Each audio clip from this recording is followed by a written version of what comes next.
கப்பர்நகூமில் இருந்து தெற்கு நோக்கி இயேசுவும் அவரது சீடர்களும் 2 நாட்களாக சுமார் 50 கிலோமீட்டர் தூரம் பயணித்து மாலை வேளையில் யெஸ்ரயேல் பள்ளத்தாக்கை அடைகின்றனர்.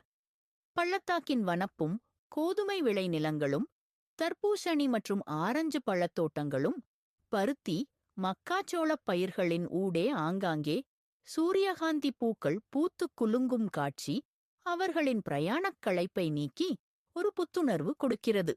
மாலை வேளையில் குன்றின் மேல் இருக்கும் நாயீன் ஊரின் மேல் சூரியனின் மஞ்சள் வெயில் பட்டு எழில் என்னும் அதன் பெயருக்கேற்ப அழகு மிளிரும் அச்சிறு கிராமத்தை நோக்கி மலைச்சரிவில் ஏறுகின்றனர். அந்த அழகிய மாலைப் பொழுதின் அமைதியைக் கலைத்து பெரும் மரண ஓலம் கேட்கிறது.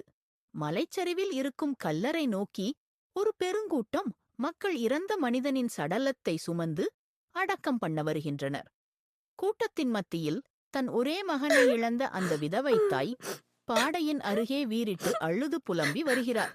அனாதையான அத்தாயின் துயரம் கண்ட நம் கர்த்தர் அருகே சென்று ஆதரவாய், அழாதே என்று சொல்லிக்கிட்ட வந்து பாடையைத் தொட்டார். அதைச் சுமந்தவர்கள் நின்றார்கள்.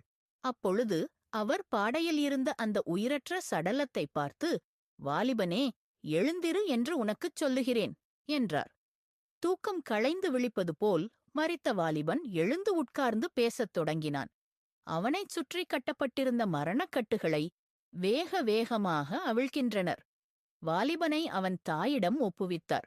மக்கள் மகிழ்ச்சியில் ஆரவாரிக்க இந்த பெரும் அற்புத நிகழ்வு அப்பள்ளத்தாக்கு முழுவதும் வேகமாக பரவி சமாரியா கடந்து யூதேயா வரை அறியப்பட்டது.